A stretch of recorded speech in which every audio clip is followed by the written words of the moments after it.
ഓം നമോ വെങ്കിടേശായ.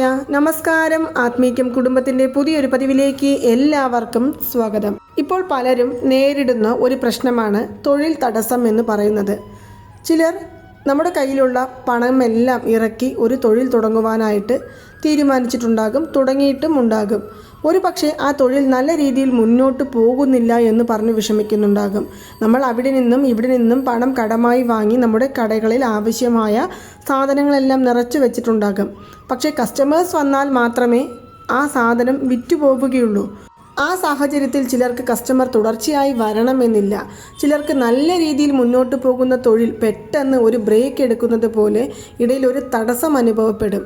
മറ്റു ചിലർക്കാകട്ടെ റെഗുലറായിട്ട് വരുന്ന വ്യാപാരങ്ങൾ പോലും വരാതെ പോവുക.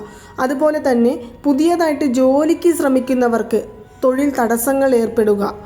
എത്ര തന്നെ വിദ്യാഭ്യാസമുണ്ടെങ്കിലും പണം മുടക്കാൻ തയ്യാറാണെങ്കിൽ പോലും അവർക്ക് അർഹതപ്പെട്ട ജോലികൾ കിട്ടാതെ വരുന്ന സാഹചര്യം എന്ന് പറയുന്നത് വളരെ വിഷമകരമായ ഒന്നാണ്. അങ്ങനെയുള്ള തടസ്സങ്ങളെ മാറ്റിയെടുക്കുവാനും സാമ്പത്തികപരമായ ബുദ്ധിമുട്ടുകളെ ഇല്ലായ്മ ചെയ്യുവാനുമുള്ള ഒരു അത്ഭുത മന്ത്രത്തെക്കുറിച്ചാണ് നമ്മൾ ഇന്നത്തെ ഈ വീഡിയോയിലൂടെ കാണുവാൻ പോകുന്നത്. നമ്മളിൽ പലർക്കും അറിയാവുന്ന ഒരു കാര്യമാണ് സാക്ഷാൽ ശ്രീ വെങ്കടാചലപതി ഭഗവാൻ തൊഴിൽ തടസ്സങ്ങളെ മാറ്റിത്തരുന്നതും സമ്പത്തിൻ്റെ അധിപൻ എന്നറിയപ്പെടുന്നതും സാമ്പത്തിക ബുദ്ധിമുട്ടുകളെ മാറ്റിയെടുക്കുവാൻ സാധിക്കുന്ന ഒരു ഭഗവാനാണ് എന്നുള്ള കാര്യം നിങ്ങൾ തിരുപ്പതി ക്ഷേത്ര ദർശനം നടത്തിയ പലർക്കും അറിയാവുന്ന ഒരു കാര്യമായിരിക്കും. ഇന്ന് വലിയ വലിയ ബിസിനസ്സുകൾ നടത്തുന്ന എല്ലാ ഉടമസ്ഥരും തന്നെ ശ്രീനിവാസ ഭഗവാനെ ആയിരിക്കും ഒരു പക്ഷേ അവർ അവരുടെ ബിസിനസ് പാർട്ട്ണറായിട്ട് ഏറ്റെടുത്തിരിക്കുന്നത്. അതിൻ്റെ കാരണം എന്തെന്നാൽ നമുക്ക് വരുന്ന ലാഭത്തിൻ്റെ ഒരു പങ്ക് ഭഗവാന് സമർപ്പിക്കുകയാണെങ്കിൽ നമ്മുടെ തൊഴിൽ ഉയർച്ചയുണ്ടാകും എന്നാണ് പറയുന്നത്. ഒരുപാട് വലിയ വലിയ ആളുകൾ എല്ലാവരും തന്നെ വർഷത്തിൽ ഒരു തവണ തിരുപ്പതി ക്ഷേത്ര ദർശനം നടത്തുന്നുണ്ട്. നമ്മളിൽ പലരും നമ്മൾ ടി വിയിലൂടെയും പത്രത്തിലൂടെയും എല്ലാം കാണുന്ന ഒന്നുകൂടിയാണ് ഇത്. അതിൻ്റെ കാരണം എന്ന് പറയുന്നത് അവരുടെ ബിസിനസ്സിൻ്റെ പാർട്ട്ണറായിട്ട് നമ്മുടെ ശ്രീനിവാസ ഭഗവാനെ തന്നെയാണ് എടുത്തിരിക്കുന്നത്. അത് എങ്ങനെയാണ് എന്നുള്ളത് ഞാൻ വഴിയേ പറയാം. അതിനു മുന്നേ എന്തുകൊണ്ടാണ് നമുക്ക് കിട്ടുന്ന ലാഭത്തിൻ്റെ ഒരു പങ്ക് നമ്മൾ ഭഗവാന് കൊടുക്കണമെന്ന് പറയുന്നത് എന്നാൽ ഭഗവാൻ തൻ്റെ വിവാഹത്തിന് കുബേര ഭഗവാനോട് പണം കടമായി വാങ്ങിയിട്ടാണ് തൻ്റെ വിവാഹം കഴിച്ചത് എന്നുള്ള കാര്യം നമ്മുടെ വീഡിയോകളിലൂടെ ഞാൻ നേരത്തെ പറഞ്ഞിട്ടുണ്ട്. നിങ്ങൾക്കെല്ലാവർക്കും അറിയാവുന്ന ഒരു കാര്യം കൂടിയാണ്. ആ കടത്തിൻ്റെ, അതായത് കുബേര ഭഗവാനോട് വാങ്ങിയ കടത്തിൻ്റെ പലിശ കൊടുക്കുവാനായിട്ട് നമ്മൾ കൊടുക്കുന്ന ഭക്തജനങ്ങളായ നമ്മൾ കൊടുക്കുന്ന തുകകളെല്ലാം ഈ കലിയുഗത്തിൽ പലിശയ്ക്കായിട്ടാണ് പോകുന്നത്. അതിനാലാണ് നമ്മൾ 1 രൂപ ഇട്ടാൽ മഹാലക്ഷ്മി ദേവി നമുക്ക് 100 രൂപയായി തന്ന് അനുഗ്രഹിക്കുമെന്ന് പറയുന്നത്. അങ്ങനെയുള്ള ശ്രീനിവാസ ഭഗവാനെയാണ് ബിസിനസ് പാർട്ട്ണറായിട്ട് ഒരുപാട് വ്യവസായികൾ തിരഞ്ഞെടുക്കുന്നത്. അപ്പോൾ ഇതെങ്ങനെയാണ് എന്നാൽ നിങ്ങളൊരു പുതിയ തൊഴിൽ തുടങ്ങുകയാണെങ്കിൽ അല്ലെങ്കിൽ ഇനി തുടങ്ങുവാൻ താല്പര്യപ്പെടുന്നുണ്ടെങ്കിൽ നിങ്ങൾ ഒരു കാര്യം ചെയ്യുക.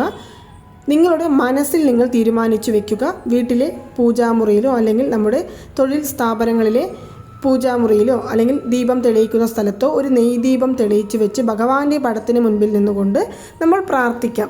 നമ്മുടെ തൊഴിലിൻ്റെ പാർട്ട്ണറായിട്ട് ഞാൻ അങ്ങയെ സ്വീകരിച്ചിരിക്കുന്നു. എനിക്ക് വരുന്ന ലാഭത്തിൽ ഒരു പങ്ക്, എന്നെക്കൊണ്ടാകുന്ന ഒരു പങ്ക് ഞാൻ നിത്യവും അങ്ങേക്ക് മാറ്റിവെച്ച് എനിക്ക് എപ്പോൾ തിരുപ്പതി ക്ഷേത്ര ദർശനം നടത്തുവാൻ സാധിക്കുന്നുവോ ആ സമയത്ത് ആ തുക ഞാൻ കാണിക്ക വഞ്ചിയിൽ സമർപ്പിക്കാമെന്ന് നമ്മൾ ഒരു വാക്ക് ഭഗവാന് കൊടുക്കേണ്ടതാണ്. അതുപ്രകാരം നമ്മൾ ഒരു ഹുണ്ടിക വാങ്ങിച്ചിട്ട് നമുക്ക് ഇന്ന് 100 രൂപ വരുമാനം വന്നിട്ടുണ്ടെങ്കിൽ നമ്മൾ അതിൽ എത്ര രൂപയാണോ നിങ്ങൾ മാറ്റിവെക്കാനായിട്ട് തീരുമാനിച്ചിരിക്കുന്നത്, ഒന്നുകിൽ ചിലർ 50 രൂപ മാറ്റിവെക്കാൻ തീരുമാനിച്ചിട്ടുണ്ടാകും, ചിലർ 25 രൂപ മാറ്റിവെക്കാൻ തീരുമാനിച്ചിട്ടുണ്ടാകും.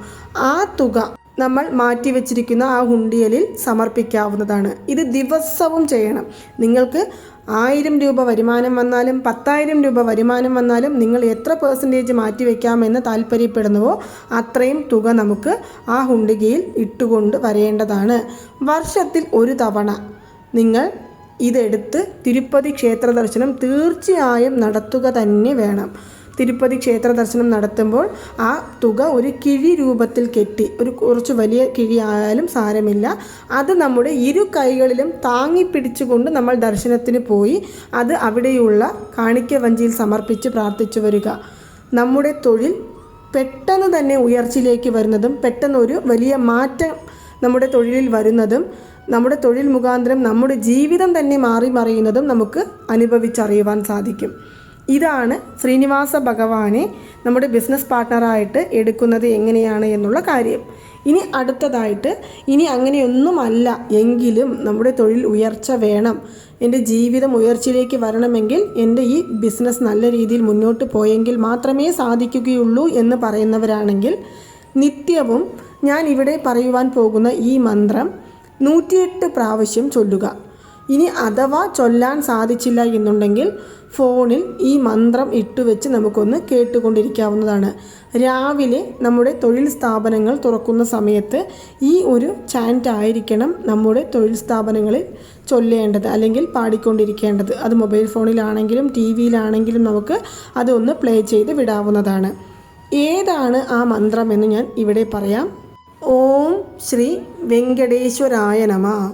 ഓം ശ്രീ വെങ്കടേശ്വരായ നമഃ. ഓം ശ്രീ വെങ്കടേശ്വരായ നമഃ എന്നുള്ള ഈ മന്ത്രം 108 പ്രാവശ്യം നമ്മൾ വീട്ടിലെ പൂജാമുറികളിൽ രാവിലെ ദീപം തെളിയിച്ച് അവിടെ ഇരുന്നു കൊണ്ട് ചൊല്ലി പ്രാർത്ഥിച്ചാലും മതി. ഇനി അഥവാ നമ്മുടെ തൊഴിൽ സ്ഥാപനങ്ങളിൽ ചെന്ന് പ്രാർത്ഥിച്ചാലും മതി. ഇനി അഥവാ നമുക്ക് സമയം കിട്ടുമ്പോഴെല്ലാം ഈ മന്ത്രം ജപിച്ചാലും മതി. അതല്ല, ഈ മന്ത്രം ഒന്ന് യൂട്യൂബിൽ പ്ലേ ചെയ്ത് കേട്ടാലും മതിയാകുന്നതാണ്. അതുപോലെ തന്നെ പുതിയ ജോലിക്കായിട്ട് ശ്രമിക്കുന്നവർ, നമ്മൾ പഠിച്ച പഠിപ്പിനനുസരിച്ചുള്ള ജോലി ലഭിക്കുന്നില്ല എന്ന് പറയുന്നവർ, ജോലിയിൽ ഉയർച്ചയ്ക്ക് വേണ്ടി ശ്രമിക്കുന്നവർ, ഗവൺമെൻറ് ജോലി കിട്ടണമെന്ന് ആഗ്രഹിക്കുന്നവർ തുടങ്ങി ജോലി സംബന്ധിച്ചുള്ള എല്ലാവിധ പ്രശ്നങ്ങളെയും മാറ്റിയെടുക്കുവാനുള്ള ഒരു അത്ഭുത മന്ത്രമാണ് സാക്ഷാൽ ശ്രീ വെങ്കടാചലപതി ഭഗവാന്റെ ഈ ഒരു മന്ത്രം എന്ന് പറയുന്നത്. ഏത് ദിവസം മുതൽക്ക് ഈ മന്ത്രം ചൊല്ലി തുടങ്ങണമെന്നാൽ ബുധനാഴ്ച ദിവസം മുതൽക്ക് നിങ്ങൾക്ക് ഈ മന്ത്രം ജപിച്ചു തുടങ്ങാവുന്നതാണ്. ശുദ്ധമായ മനസ്സോടുകൂടി നമ്മൾ ഈ മന്ത്രം ജപിക്കണം. നമ്മുടെ വീട്ടിലെ പൂജാമുറിയിലാണെങ്കിൽ നമ്മൾ നെയ്ദീപം ഭഗവാന്റെ പടത്തിന് മുൻപിൽ തെളിയിച്ചു വെച്ചുകൊണ്ട് ഈ മന്ത്രം ചൊല്ലുന്നത് വളരെ ഉത്തമമാണ്. ഞാൻ ഇത് വെറുതെ പറയുന്ന ഒരു കാര്യമല്ല. തിരുപ്പതി ക്ഷേത്രത്തിലെ ഭക്തജനങ്ങളുടെ തിരക്കുകൾ നിത്യവും കൂടി വരുന്നതിൻ്റെ ഒരു പ്രധാനപ്പെട്ട കാരണം കൂടിയാണ് ഞാൻ ഇപ്പോൾ ഇവിടെ പറഞ്ഞത്. ഇതിന് ഞാൻ ചെറിയ ഒരു ഉദാഹരണം മാത്രം ഞാൻ പറയാം. നമ്മുടെ വീഡിയോകളിലൂടെ പലതവണ പറഞ്ഞ ഒരു കാര്യമാണെങ്കിലും കൂടി പുതിയതായിട്ട് നമ്മുടെ വീഡിയോകൾ കാണുന്നവർ കേൾക്കുവാൻ വേണ്ടിയാണ് ഇത് പറയുന്നത്. ഒരിക്കൽ ഒരു ഗുരുവും കുറച്ച് ശിഷ്യന്മാരും ചേർന്ന് കൊടിമരത്തിൻ്റെ പുറത്ത്, അതായത് തിരുപ്പതി ക്ഷേത്ര ദർശനം നടത്തിയവർക്ക് എല്ലാവർക്കും അറിയാം, നമ്മൾ ഗോപുരത്തിൻ്റെ നേരെ മുൻവശത്ത് ഒരു കൂടാരം പോലുണ്ടാകും. അവിടെ ഇരുന്നു കൊണ്ട് ധ്യാനം ചെയ്യുകയായിരുന്നു. അപ്പോൾ ഒരു പ്രായമായ വ്യക്തി ആ ഗോപുരത്തിൻ്റെ മുന്നിൽ നിന്നുകൊണ്ട് ഈ രീതിയിൽ പ്രാർത്ഥിക്കുന്നു: ഗോഹിന്ദ ഗോഹിന്ദ, എനിക്ക് തന്ന എല്ലാ സൗഭാഗ്യങ്ങൾക്കും നന്ദി എന്ന് പറഞ്ഞ് ഗോഹിന്ദ ഗോഹിന്ദ ഗോഹിന്ദ എന്ന് പ്രാർത്ഥിച്ചു കൊണ്ടിരിക്കുന്നു. ഇതിൽ ഒരു ശിഷ്യൻ ഇത് ശ്രദ്ധിച്ചു കൊണ്ടിരിക്കുന്നത് ഗുരു കാണുന്നുമുണ്ട്. അപ്പോൾ പെട്ടെന്ന് ആ ശിഷ്യന് ദേഷ്യം വന്ന് അവിടെ നിന്ന് എഴുന്നേറ്റ് ചോദിച്ചു ഗുരുവിനോട്.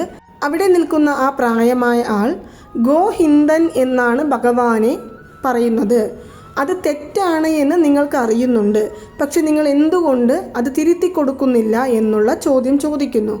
ഗുരു ശിഷ്യനോട് അവിടെ ഇരുന്ന് ധ്യാനം ചെയ്യുവാനായിട്ട് പറയുന്നുണ്ട്.